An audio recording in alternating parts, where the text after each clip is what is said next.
जो मोस्टली लोग कॉमन गलतियां करते हैं घर की कंस्ट्रक्शन में, जिसकी वजह से एक घर का कॉस्ट भी बढ़ जाता है। जहां 10 से 20 लाख लगना होता है वहां 23-24 लाख, आपका 25 लाख, मतलब 3-4 लाख रुपए का फर्क पड़ जाता है। फिर वहाँ पे जो मिस्टेक की जाती हैं, घर की लाइफ की भी कम होती है। मतलब जो घर 30 से 40 साल जिसका रहना था, रेनोवेशन की ज़रूरत नहीं पड़नी थी, उसको 15 से 20 साल के बाद रेनोवेशन की ज़रूरत पड़ जाती है। तो आज उन्हीं पे हम बात करने वाले हैं। 15 से 20 गलतियों के बारे में बताने वाला हूँ। कंप्लीट वीडियो देखो, आपका टाइम ज़ाया नहीं होगा, मैं गारंटी देता हूँ। देख रहे हो यहाँ क्या किया गया, कॉलम है, ठीक है, कॉलम फुटिंग की जा रही है। कुछ लोग क्या करते हैं, शटरिंग की जगह ब्रिक वर्क यूज करते हैं, ब्रिक यूज करते हैं, ब्रिक लगा देते हैं और उसमें कंक्रीट कर देते हैं। तो इसमें होता क्या है, एक तो मेरे ख्याल में कोई खर्चा इसमें नहीं बच रहा। आपकी जो ब्रिक यूज कर रहे हो वो जब निकालोगे आधी टूट जाएगी, आधी खराब होगी, इसको लेबर साफ करने में लगेगी, वो जो उतना शटरिंग का खर्चा आपको पड़ेगा। दूसरी चीज, इसमें प्रॉपर ना आप वाइब्रेटर चला सकते हो, ना आप प्रॉपर कॉम्पैक्शन कर सकते हो कि भाग नहीं जाए। और होता क्या है, हनीकॉम्ब निकलता है बाद में। और ये मतलब मेरे ख्याल में ये अच्छा प्रोसेस नहीं है। कभी भी आपको कहीं भी शटरिंग कंक्रीट करना है, वहां प्रॉपर शटरिंग आपकी होनी चाहिए और प्रॉपर कॉम्पैक्शन आप करोगे तो कोई दिक्कत नहीं आएगी, एक प्रॉपर स्ट्रेंथ मिलेगी। देखो ये बेस में ही कर दिया, मतलब ये फुटिंग है और फुटिंग में ही अगर ये काम कर दिया तो ऊपर स्ट्रक्चर बनकर क्या करेगा, स्ट्रक्चर तो प्रॉपर लोड डिस्ट्रीब्यूट कर ही नहीं पाएगा, वो दिक्कत आएगी, ठीक है ना।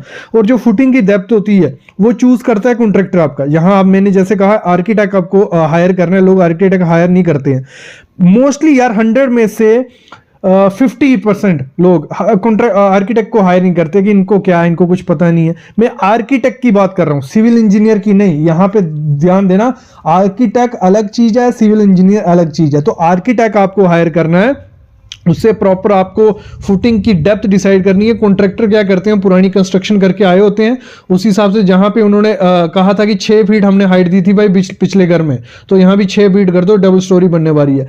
यहां सॉइल की कंडीशन अलग होगी, वहां सॉइल की कंडीशन अलग होगी, वहां स्ट्रक्चर अलग होगा, यहां स्ट्रक्चर अलग होगा।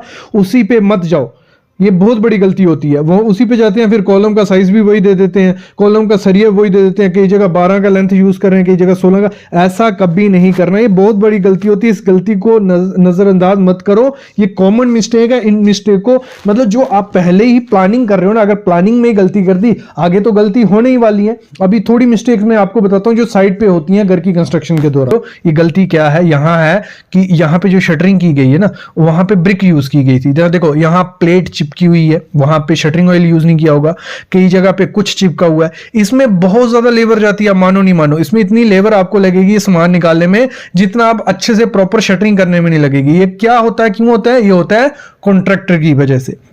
आप सस्ते रेट में कॉन्ट्रैक्टर को देते हो, और कॉन्ट्रैक्टर का काम क्या होता है, जल्दी जल्दी काम निकालना, और इस चक्कर में वो ऐसी गलतियां कर देता है। तो जो आपको ये गलतियां नहीं करने देनी है, ये बहुत बड़ी मिस्टेक होती है। नेक्स्ट, इसी में गलती एक दिख रही है आपको, दिख रहा होगा स्लैब में डैम्पनेस जैसी दिख रही है। ये डैम्पनेस कैसे है, प्रॉपर से स्लैब में कॉम्पैक्शन, जब कंक्रीटिंग हो रही थी, जहां तो शटरिंग प्रॉपर से नहीं होगी, यहाँ क्या होगा, कॉम्पैक्टर जो वाइब्रेटर होता है वो प्रॉपर से यूज नहीं किया होगा, तो डैम्पनेस दिखने लग पड़ी है। और ये डैम्पनेस धीरे धीरे बढ़ जाती है, और पूरे छत में डैम्पनेस जब आ जाएगी, जो आपका स्टील उसमें यूज किया गया होगा, वो अगर आपने 12 mm का किया ना, वो डिट्रॉयड होते क्रोजन उसको लग जाएगी, धीरे धीरे वो 6 mm का नहीं रहेगा, और फ्यूचर में वो क्लैप्स करने के कगार पे पहुंच जाता है। तो ये गलती को आपको नहीं होने देना है। अगर आप अपने घर की कंस्ट्रक्शन करवा रहे हो तो पहले ही मेंशन कर देना है स्लैब में कि आपकी मिनिमम 6 mm की थिकनेस रखो, प्रॉपर वाइब्रेटर करो, प्रॉपर लीकेज हो नहीं। इसी में एक और नेक्स्ट गलती निकल आती है जब कर रहे होते हैं शटरिंग, तो उसमें जो होता है ना, देखो यहां आप दिख रहे हो स्लरी है जो निकल रही है, ये क्या हो रहा है, जो प्रॉपर गैप्स होते हैं प्लेट्स के बीच, या आपने कुछ भी यूज किया शटरिंग के लिए, तो उसमें अगर प्रॉपर गैप हो नहीं हो, मतलब गैप को फिल नहीं किया हो, तो वो गलती हो सकती है। और नीचे आप सपोर्ट्स देख ही सकते हो, जो बल्लियां यूज की गई हैं उसके नीचे कितनी ब्रिक लगी है। ये तो ठीक है, मतलब कुछ नहीं हो रहा है, सेटलमेंट नहीं हुई, लेकिन कभी कभार अगर लोड बढ़ जाए, जहाँ नीचे से कुछ हिल जाए, तो इसमें बड़ा हादसा हो सकता है। तो जो आपको जो वर्टिकल सपोर्ट्स प्रोवाइड करनी है, जहां तो प्रॉपर लेंथ की वो हो, जहां प्रॉपर नीचे प्लेटफॉर्म बनाओ, उसके ऊपर वो करो। जहां जो टेका आता है आजकल आयरन स्टील का बना होता है टेका, वो यूज करो, तो प्रॉपर से वो शटरिंग कहलाती है। तो ये चीजें भी आपको ध्यान रखनी है जबकि घर की कंस्ट्रक्शन करनी है। क्रैक्स देखते हो, एक डिजाइन बन जाता है स्लैब पे, और दिमाग में एक ऐसा आता है कि कॉन्ट्रैक्टर ने क्या कर दिया, मतलब उसने शायद एक्सपायरी सीमेंट यूज कर दिया, जहां पानी ज्यादा डाल दिया, क्या अभी लीकेज होगी, तो काफी दिक्कत आती है जब आप क्रैक्स देखते हो, क्योंकि इन्वेस्टमेंट आपने बहुत की है, पूरा पैसा लगा दिया है घर बनाने में और कोई कसर नहीं छोड़ी है, अच्छा सीमेंट हर चीज अच्छी की है, फिर क्रैक क्यों आ रहे हैं आपके घर में? सबसे पहले 7 से 8 रीजंस होते हैं जो मोस्टली खतरनाक होते हैं, वो 3 होते हैं, वो मैं अलग से बताता हूं आपको। तो सबसे पहली चीज होती है ये क्रैक्स आने का मोस्टली रीजन, मतलब पहले तो काफी टाइप के क्रैक्स होते हैं, लेकिन जो 3 टाइप के मेनली क्रैक्स देखे जाते हैं स्लैब में और इसकी होते हैं। सबसे पहले होता है प्लास्टिक श्रिंकेज क्रैक्स, जो जैसे हम कंक्रीट करते हैं तुरंत हमें 1-1.5 घंटे के बाद वो क्रैक्स दिखने लग पड़ते हैं। कुछ क्रैक्स गहरे होते हैं, कुछ ऊपर ही आपको दिखेंगे कि इतने ज्यादा गहरे नहीं होते, वो होते हैं प्लास्टिक श्रिंकेज। फिर आती है हमारी बारी दूसरी, जो होते हैं प्रीमेच्योर ड्राइंग क्रैक्स। वो भी सेम वैसे ही दिखते हैं, लेकिन थोड़ा ऐसे आपने देखा होगा मकड़ी का जाला या हनीकॉम्ब जैसे बनता है वैसे क्रैक्स वो दिखेंगे, उनको क्रेजिंग क्रैक्स भी वो हम बोलते हैं, तो वो दिखने लग पड़ते हैं। और खतरनाक क्रैक्स जो होते हैं वो होते हैं सेटलमेंट क्रैक्स, वो थोड़े डेप्थ तक होते हैं, गहरे होते हैं, उनमें लीकेज के चांसेस काफी ज्यादा बढ़ जाते हैं श्रिंकेज से भी ज्यादा। अभी ये आते कैसे हैं वो समझते हैं। सबसे पहला रीजन होता है ये क्रैक आने का कि आपने जो पानी है ना वो बहुत ज्यादा डाल दिया। मतलब जब एक्सेसिव वाटर रेशियो आप देते हो, मतलब आपको लिमिट रखनी है, आपको कंक्रीट जितना ज्यादा ड्राई रहेगा, उसका स्लंप अगर 80 से 90 या 100 तक आ रहा है, उतना अच्छा कंक्रीट रहता है, वो उतनी अच्छा उसमें क्रैक के चांसेस काफी ज्यादा कम हो जाएंगे। तो आपको पॉसिबल करना है जितनी वाटर रेशियो आपको कही है उतनी वाटर रेशियो रखनी है। ये मैं चीजें आपको बता रहा हूँ किस रीजन आते हैं, फिर आगे और बात करने वाले हम। जब आप घर पे वाइब्रेटर यूज करते हो, मैंने मोस्टली देखा है, कुछ जिन लोगों को आइडिया नहीं है, वो वाइब्रेटर यूज किसके लिए करते हैं? कंक्रीट को फैलाने के लिए, मतलब कि कंक्रीट फैल जाए, उसका वो काम नहीं है, उसका कंपैक्शन का काम है कि कंक्रीट थोड़ा कंपैक्ट हो जाए। और जब बहुत ज्यादा आप जो वाइब्रेटर है वो यूज कर दोगे एक ही जगह पे, तो उससे होता है क्या है, जो बड़ा एग्रीगेट है, बड़े मतलब अगर आपने 20 mm और 10 mm का एग्रीगेट यूज किया या 40 या 20, तो बड़ा एग्रीगेट होगा वो नीचे बैठ जाएगा और छोटा एग्रीगेट ऊपर आ जाता है, तो उससे भी क्रैक्स आपके घर में आ जाते हैं। ये बहुत बड़ी परेशानी बन जाती है। नेक्स्ट चीज होती है जब सिल्ट होती है ना, जो आपने देखा होगा, जो आपकी सैंड होती है वो बीच में उसके चमकीला चमकीला कुछ होता है, तो वो सिल्ट होता है। अगर जितनी ज्यादा सिल्ट कंटेंट होगा किसी कंक्रीट में या सैंड में उसमें हम यूज कर रहे हैं, तो उतना ज्यादा क्रैक्स के चांसेस बढ़ जाते हैं, क्योंकि बाइंडिंग होना काफी डिफिकल्ट हो जाता है। किसमें? जब कंक्रीट और सैंड अच्छे से मिलेगी नहीं तो उसमें तो क्रैक आएंगे ही आएंगे। फिर मोस्ट इंपॉर्टेंट चीज होती है जो क्रैक्स लाती है, वो होती है ओवरहीटिंग, हीट प्रॉब्लम। किस तरीके से मैं बताता हूं। देखो, जितनी ज्यादा गर्मी होगी ना, अगर 40 डिग्री से ज्यादा टेम्परेचर है और आप कंक्रीटिंग कर रहे हो, तो आपके घर में जरूर वो आएंगी, क्रैक्स आएंगे ही आएंगे। तो पॉसिबल हो शाम को करो या तब करो तब गर्मी कम हो। अगर वो पॉसिबल नहीं है तो चीजें क्या क्या होती हैं गर्मी के दौरान, जो आपका स्टील होता है ना, स्टील हो गया, शटरिंग होगी, वो एकदम गर्म होती है। आपका टेम्परेचर 40 होगा और वो स्टील और वो गर्म होगी, कुछ 45-46 डिग्री टेम्परेचर होगा उन दोनों का। जब उसमें कंक्रीट डालोगे, एकदम से कंक्रीट का जो पानी वो वेपोरेट होना शुरू हो जाएगा। और जब एकदम से वेपोरेट शुरू होना हो जाता है तो होता क्या है, आपके क्योंकि पानी नहीं रहा उस कंक्रीट में, और जितनी ज्यादा हीट होती है, जो प्रोसेस होता है हाइड्रेशन प्रोसेस, जिससे जो सीमेंट है वो अपनी स्ट्रेंथ पकड़ना स्टार्ट करता है, तो उस दौरान भी हीट निकलती है। और जब दो तरीके से, मतलब ऐसे भी टेम्परेचर हाई है और हीट हाइड्रेशन की हीट भी निकलना शुरू हो गई, तो जो क्रैक्स होंगे वो बढ़ने के चांसेस बहुत ज्यादा हो जाते हैं। और जो क्रैक्स होते हैं वो डेप्थ में जाते हैं और लीकेज भी आपकी स्टार्ट हो सकती है अगर वो क्रैक्स ज्यादा बड़े हो गए। ठीक है, तो जो आपको करना क्या है, जो आपका मटेरियल है, जो एग्रीगेट, अगर आपने एग्रीगेट धूप में रखे हैं, सैंड धूप में रखी है, तो वो भी गर्म होगी, सब चीज गर्म। और जब उसमें पानी डालोगे तो वो कुछ काम नहीं करने वाली है। और कभी कुछ लोग क्या करते हैं गर्मियों में, बोलते हैं कि ज्यादा पानी डालते हैं तो थोड़ा ठंडा होगा, वैसा कुछ नहीं होता, क्रैक्स और ज्यादा बढ़ते हैं। मतलब जितने गर्मी होती है ना, उतने ज्यादा चीजें खराब होती जाती हैं। तो आपको करना क्या है गर्मी में, पहले तो जो आपका सरिया और स्लैब उसको अच्छे से पानी मार लो भाई, कोई मतलब 15-20 मिनट पहले अच्छे से पानी मार लो, पानी सूख जाना चाहिए लेकिन वो थोड़ा ठंडा हो जाए पानी, मतलब स्लैब भी थोड़ा ले ले और कंक्रीट स्टील भी ले ले। उसके बाद जो आपका एग्रीगेट और सैंड है उसको थोड़ी छांव में रखो, तो वो थोड़ा ठंडा रहे, जहाँ थोड़ा पानी का छिड़काव कर लो, ज़्यादा पानी नहीं डालना, वाटर रेशो बढ़ जाएगी। तो ये चीज़ करनी होती है। और पॉसिबल हो जो पानी आप यूज़ करने जा रहे हो वो ठंडा पानी यूज़ करो, भले उसमें आइस डालनी पड़े, तो उससे भी काफ़ी ज़्यादा राहत ये मिलती है। ये जब कंक्रीट करोगे तो ये थोड़ा उसमें आपको देखने में आएगा। नेक्स्ट चीज जो होती है, मैंने देखा कवर, भाई कवर की तो बुरी हालत की होती है, कवर ब्लॉक प्रोवाइड करते ही नहीं है। जहां करते हैं, देखो जहां करते हैं वहां ऊपर का कवर खत्म कर देते हैं, जहां नहीं करते वहां नीचे का कवर खबर कर देते हैं। मतलब मैं समझाता हूं आपको, जो कवर यूज करना है 15 से 20 mm का कवर यूज करना है, ठीक है। तो जब 15 से 20 mm का करोगे तो ठीक है, सब सही रहता है, ऊपर भी आपको मार्जिन मिलता है, नीचे भी मिलता है। लेकिन करते क्या, कई जगह 40 mm का कवर डाल दिया, जब कंक्रीट करने ही मतलब कोई 100 mm 125 mm की स्लैब हो रही है या 150 mm पकड़ लो, तब भी ऊपर मार्जिन ही नहीं बचेगा, ठीक है। सरिया क्योंकि डबल जाली होता है, कई जगह क्रैक बार है, तो वो मार्जिन बचता नहीं है। तो क्रैक्स उससे मोस्टली मैंने देखा है, स्लैब में क्रैक्स उसी से भी आते हैं। तो आपको प्रॉपर कवर रखना है ऊपर नीचे, तो वो चीज़ भी ध्यान देनी है। फिर जो रिस्की क्रैक्स होते हैं, सबसे ज़्यादा रिस्की क्रैक है वो सेटलमेंट क्रैक्स। ये जो मैं पहले चीज़ें बताई, ये इनसे हमें श्रिंकेज और प्लास्टिक प्रीमेच्योर ड्राइंग हमें देखने को मिलती है। जो सेटलमेंट क्रैक्स है ना, वो बड़े खतरनाक होते हैं यार, वो डेप्थ में जाते हैं। सेटलमेंट क्रैक्स कैसे होते हैं, आपने प्रॉपर शटरिंग अगर नहीं की, देखो शटरिंग की हालत देख रहे हो सामने, जो शटरिंग की है, ऐसे शटरिंग से क्रैक्स बढ़ने के चांसेस बढ़ जाते हैं यार, रिस्क रहता है।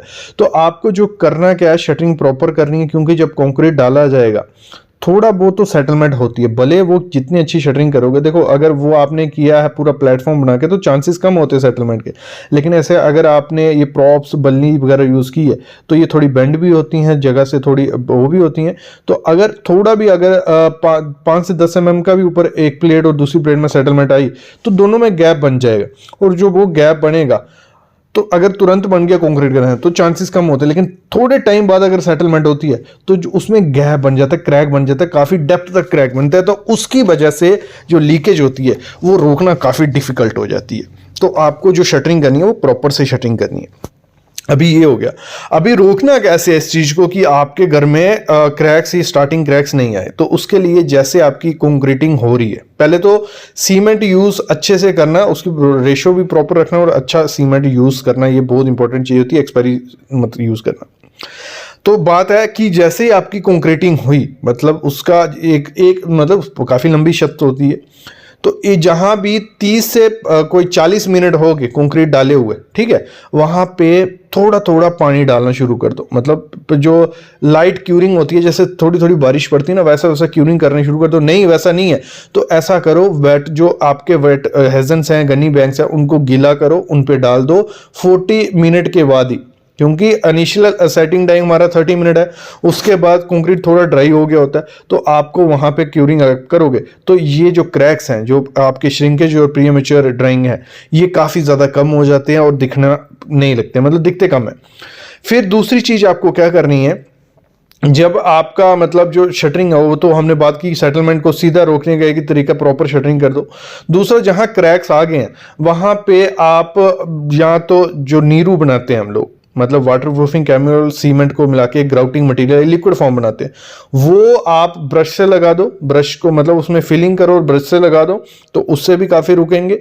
फिर नहीं तो जब आपको एक बार कंप्लीट आपका डी शटरिंग का टाइम होता है, डी शटरिंग पे भी ध्यान देना, मिनिमम आपको 15 दिन तक तो मिनिमम, अगर स्पैन आपके छोटे हैं तो 15 दिन बाद शटरिंग खोलो, नहीं तो 21 दिन बाद में बोलूंगा शटरिंग खोलो, तो उससे आपके क्रैक्स काफ़ी कम हो जाएंगे। जब आप 21 दिन बाद शटरिंग खोलोगे तो उस पर ऊपर वाटर प्रूफिंग केमिकल से एक लेप लगा लो, या जो ये एलिफेंट शील्ड रबर आता है, ये प्रॉपर अच्छे से परफॉर्म कर रहा है तो इसको लगा लो अगर ये पॉसिबल। और साथ में जब आप क्यूरिंग करते हो, पॉन्डिंग करते हो, तो 7 दिन से 10 दिन मिनिमम आपकी पॉन्डिंग होनी चाहिए।